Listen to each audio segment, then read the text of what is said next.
Hi నమస్తే, నా పేరు Sujatha. Welcome back to saipriyarecipes&vlogs. Hi అండి, ఎలా ఉన్నారు? ఈరోజు నేను మీకు ఒక మంచి డిష్ చూపించాలని మీ ముందుకు వచ్చేసాను.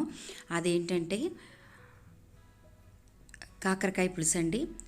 అసలు తిన్నా కూడా అస్సలు చేదుగా ఉండకుండా చాలా టేస్టీగా ఉంటుంది. మరెందుకండి అస్సలు ఆలస్యం చేయకుండా మనం రెసిపీలోకి వెళ్ళిపోదాం. కాకరకాయ పులుసు చేసుకోవడానికి ముందుగా స్టవ్ పైన ఇలా ఒక ప్యాన్ పెట్టుకొని దీనిలో 5 టేబుల్ స్పూన్స్ ఆయిల్ వేసి వేడి చేసుకోవాలి. ఆయిల్ వేడెక్కగానే 1 టీ స్పూన్ జీలకర్ర, కొన్ని కరివేపాకులు, 1/2 టీ స్పూన్ పసుపు వేసి ఒకసారి బాగా కలిపేయాలి.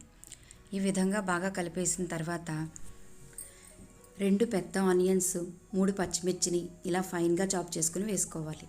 ఆనియన్స్ కొంచెం ఎక్కువగానే వేసుకోవాలి, ఎందుకంటే మనం చేసుకునేది కాకరకాయ పులుసు కనుక కాకరకాయ చేదుదనానికి ఈక్వల్గా మనకి ఇక్కడ ఫ్లేవర్ రావడానికి ఆనియన్స్ని ఎక్కువ యూజ్ చేస్తామన్నమాట.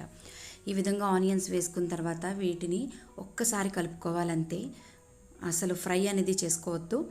ఇలా ఒకసారి కలుపుకున్న తర్వాత 1/2 కేజీ కాకరకాయలను ఇలా చిన్న చిన్న ముక్కలుగా కట్ చేసుకొని కాకరకాయ ముక్కలను కూడా దీంట్లో వేసేసుకోవాలి. ఇప్పుడు దీనిలోని 1/2 టీ స్పూన్ సాల్ట్ని చల్లుకొని ఒకసారి ఈ కాకరకాయ ముక్కలు ఆనియన్స్ బాగా కలిపేసుకోవాలి.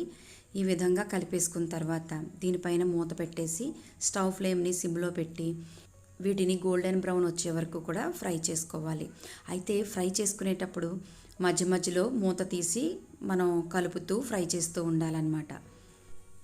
ఈ విధంగా మధ్య మధ్యలో కలుపుతూ ఫ్రై చేసుకోకపోతే ఏమవుతుందంటే ఇవి సరిగ్గా వేగవు.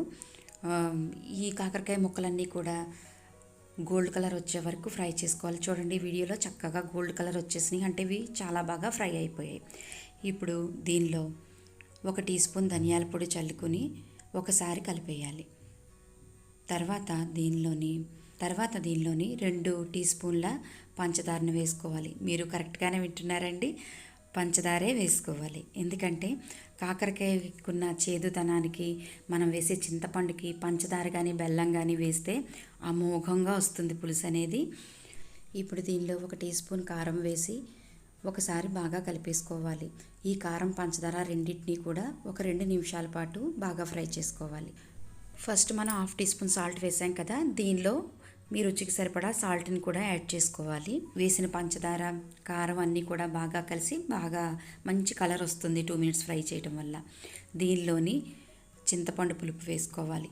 మీరు పులుపు మీ టేస్ట్కి తగినట్టుగా వేసుకుంటే సరిపోతుంది. అయితే నేను ఇక్కడ మెజర్మెంట్లో చెప్పాలంటే మాత్రం ఒక చిన్న గాజు బౌలు చింతపండు పులుపు చిక్కనిది తీసి వేసుకున్నాను.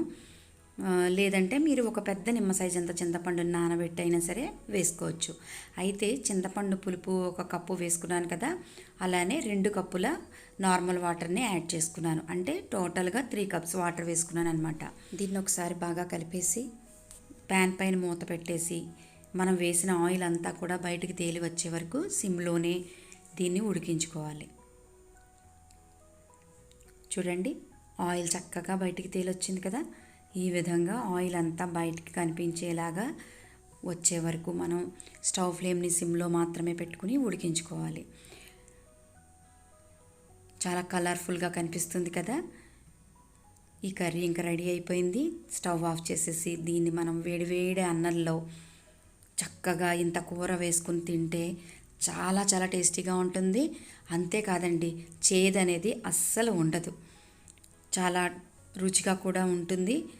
అసలు కాకరకాయ ఇష్టం లేని వాళ్ళు కూడా చాలా ఇష్టంగా తినేస్తారు మీరు ఈ విధంగా చేశారంటే. చూసారు కదా, రుచికరమైన కాకరకాయ పులుసు ఎలా తయారు చేసుకోవాలో చూపించాను. నా రెసిపీ కనుక మీకు నచ్చినట్లయితే నా ఛానల్ని మీ ఫ్రెండ్స్ అండ్ ఫ్యామిలీ మెంబర్స్ అందరికీ కూడా షేర్ చేయండి, లైక్ చేయండి. అలాగే మరిన్ని వీడియోస్ చూడటానికి నా ఛానల్ని సబ్స్క్రైబ్ చేసుకోండి. Thank you for watching.